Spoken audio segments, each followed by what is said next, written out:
Daryl. We think about when you played, right? And I look at my dad was a huge baseball fan. He was a huge Dwight Gooden, Darryl Strawberry, Ken Griffey Jr., Ken Griffey Sr., and then, the Barry Bonds. And I just remember being able to be at home and look at the TV, and even if it was baseball, see certain faces that looked like mine that were stars of the game. Not necessarily the stars, but stars of the game. And obviously when it does look like us, it's different in baseball. That is the minority. When the Ken Griffey is at the home run derby and he's the most important person there, that's different for that sport. RC. You know what I'm saying? When he had the hat backwards. You know what I'm saying? Yeah, but you know why I wore it backwards? No, why'd you wear it backwards? Because my dad had a fro. Yeah. And I had a little peanut head. And every time I put the hat on, it flapped in front of me. So I turned it around because I just wanted to wear my dad's hat. And once I did it, it just stuck. It wasn't like I was trying to make a fashion statement, try to be different. I just wanted to wear my dad's hat, the Cincinnati Red hat, in practice. Like when he went on the field, he always had two hats. I would always grab his backup hat. So I'd grab it, I'd go put it on, and I'd run, and it'd be all over the place. And I said, well, I'm going to just put it backward. And I've always had it that way. Like even now, the first thing I do, I put a hat on backwards, and I look at it and go, okay, it's okay. And if I put it on forward, it just doesn't seem to look right. And I'm like, I can't wear that. That's crazy. With so many kids growing up and wanting to be like you that loved baseball, and now we look at the disparity between whether it's Latin players, white players, as compared to Black or African American players. Why do you think the game has changed so much as far as it's concerning the players and their origins or ethnicities? Money. Football, basketball. What do you need? I need a football and a basketball. You need a ball. Baseball, I need a glove, I need a ball, and I need a bat.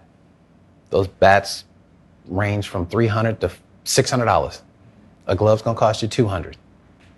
Baseball, it's gonna cost you $25.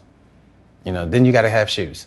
And football, usually when you get to high school, you still are buying those things in high school. But when you go to football, you don't have that. They give them to you. Everything's given. Basketball, everything's given. When you get drafted, say you get drafted, where do you go in football? To the league. Where do you go in basketball? To the league. Right. Where do you go in baseball? To minor leagues. Right.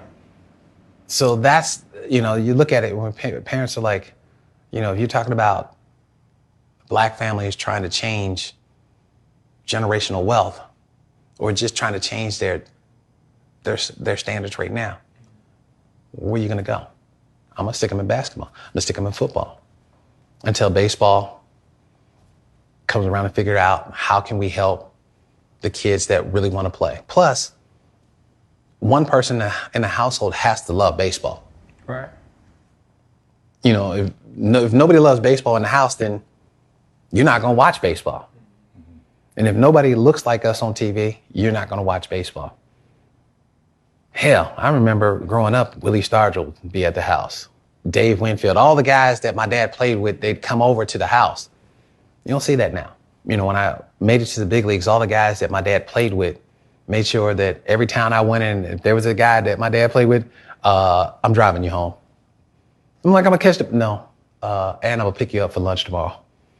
Right. They made sure, they were like, you can't fail. So from Ricky Henderson, Dave Winfield, Chili Davis, like Kirby Puckett, I can go on and on throughout the whole league. It was like Mickey Brantley. And the crazy thing is Mickey played center field until I got there. Right. They moved him from center field to left field and right field.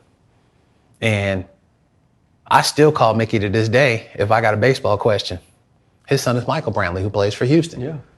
So I've known Michael since he was a baby.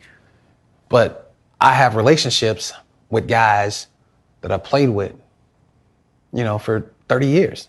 And there's no jealousy. It's like, yeah, he was better. So I couldn't really say that, right. I couldn't really argue, but they still helped me. They made sure that I was okay. Harold, especially. Harold was like, hey, Harold's like my big brother. Hey, it's 11 o'clock at night. Harold, what are you doing?